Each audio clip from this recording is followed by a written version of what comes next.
네, 저는 오늘 영주의 순흥에 와 있습니다. 도호부가 있던 마을이었다고 하는데요. 도호부 하면 어렵게 느끼실 수도 있지만 지금의 경상북도청에 버금가는 큰 정부기관이 바로 이 마을에 있었다는 거죠. 그만큼 규모가 어마어마한 마을이었는데 조선시대 금성대군의 정축지변을 겪으면서 축소됐다고 합니다. 이 밖에도 이곳에는 우리나라 첫 번째 서원인 영주의 소수서원, 그리고 또 이 연주의 선비정신이 기리는 선비촌까지 있다고 하니까요. 지금부터 저와 함께 마을 산책 떠나보실까요?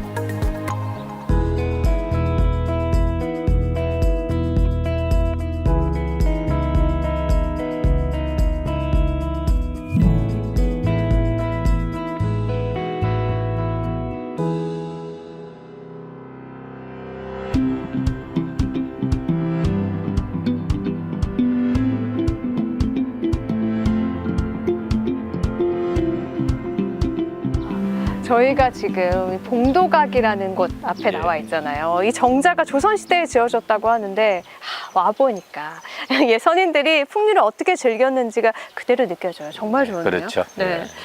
이렇게 봉도각이 있는 순흥은 하계사님 어떤 마을인가요? 예, 그 순흥은 고려시대 때 충렬한 춘수강, 충모강에 태를 묻었다고 해서 이제 순흥이라는 지명이 태어나게 되고요. 남에 순흥이 있고 북에 개성이 있다는 말이 있어요. 이 순흥이 개성에 버금갈 정도로 그 문화와 학문 이런 모든 분야에서 발달되고 활발했다는 것을 의미하는 거거든요. 우리가 잘 아는 우리나라 최초의 사획서원이자 세계문화유산에 등재되어 있는 소수서원이 바로 이곳에 있고, 또 부석사라는 절이 이쪽에 있는, 그렇게는 학문, 문화, 교육, 행정에 이 지역의 중심지로서 역할을 했던 곳이 바로 순흥입니다. 경북뿐만 아니라 우리나라에 있어서 굉장히 중요한 역할을 했던 곳이잖아요. 예. 그만큼 다양한 이야기도 있고 또 역사적 아픔도 있는 것 같은데요. 그러면 본격적으로 마을 산책 하계사님 떠나보실까요? 예, 그러죠.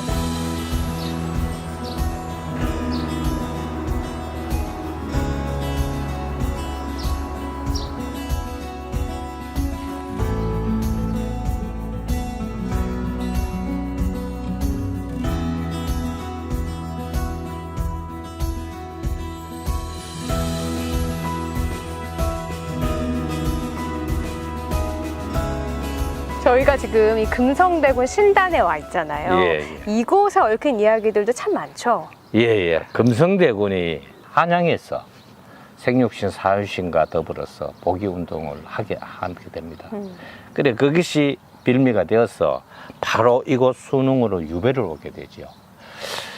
유배를 왔어도 이 금성대군은 그것을 포기를 못하고 다시 이곳 부사 이보험과 이 지역 사림과 합동을 해서 단종 복위 의거를 개혁합니다.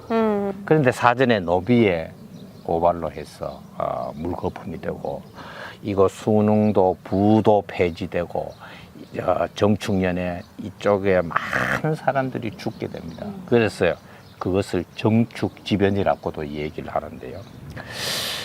그렇게 해서 200년 뒤에 다시 순흥부가 복원이 됩니다. 네. 다시 거기에서 또 몇십 년이 흘러서 이 금성대군의 신단을 만들게 되고 영조 18년에 이런 건물들을 갖추어서 봄가을로 제사를 지낼 수 있도록 이렇게 한 곳인데, 충절과 선비정신이 깃든 금성대군을 추앙하고 사모했기 때문에 이렇게 신단을 모셔서 제사를 지냈던 것이죠. 순흥 사람들에게도 또 금성대군에게도 이곳은 참 아픔과 또 사랑이 다 공존하는 곳인 것 같아요. 예, 그렇죠. 예.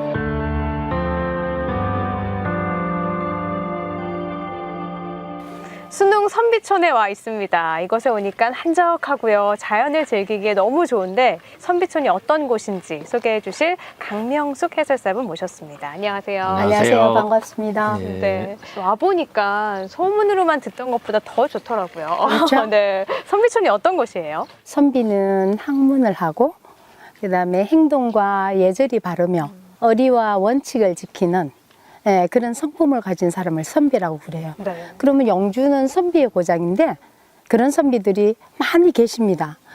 그러면 이 선비촌은 어떻게 조성이 된 거예요? 관광객들이 오시면 영주시에 있는 읍면동을 다 찾아볼 수가 없잖아요. 그죠? 네. 그래서 읍면동에 있는 고가들을 그대로 모아와서 실제로 체험하면서 숙박도 할 수 있는 공간으로 만들었어요. 그럼 영주 곳곳에 있는 선비의 어떻게 보면 집들을 모아놓은 곳이 선비촌인 예. 거네요. 기와집도 보이고 초가집도 보이고 규모가 꽤 커 보여요. 그렇습니다. 17,460평에 기와집이 7채예요. 초가집이 5채고, 그 다음에 곶집도 있고, 정자도 있고, 원두막도 있습니다. 이렇게 곳곳에 집들이 더 숨겨져 있는 것 같아서 보는 재미도 있는데요. 구석구석 좀 살펴보면 더 좋을 것 같아요. 네. 한번 자세히 봐볼까요? 네.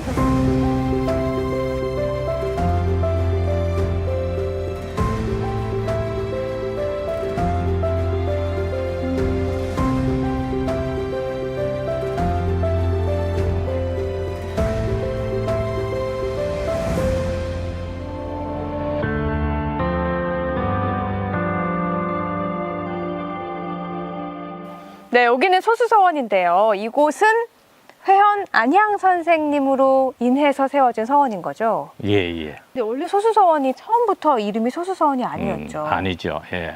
그 안양 선생의 안씨가 바로 이 수능 안씨입니다. 이 여기 출신이죠.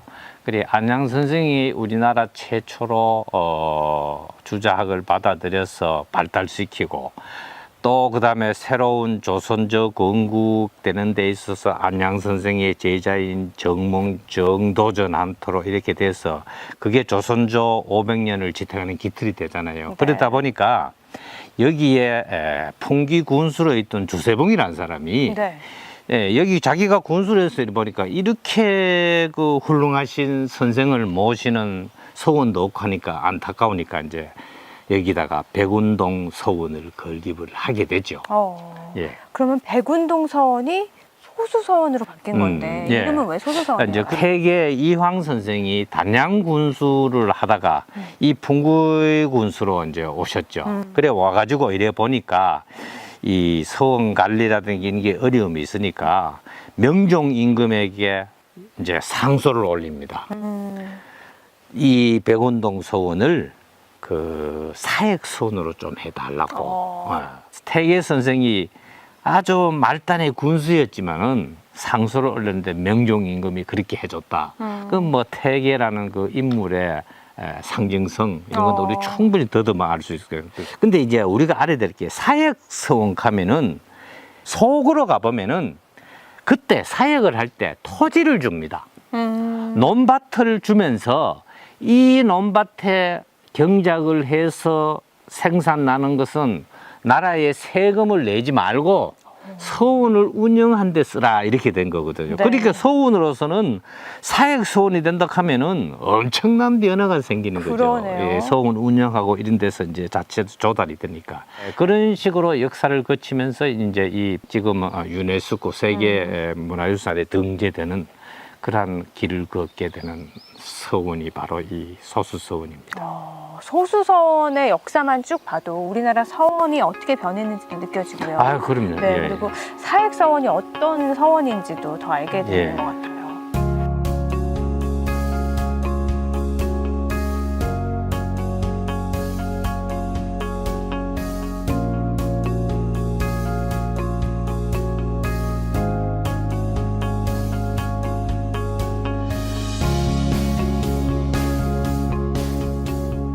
오늘 이 따사로운 햇빛을 가르면서 수능 지역을 둘러봤는데 네. 소감이 어떠세요?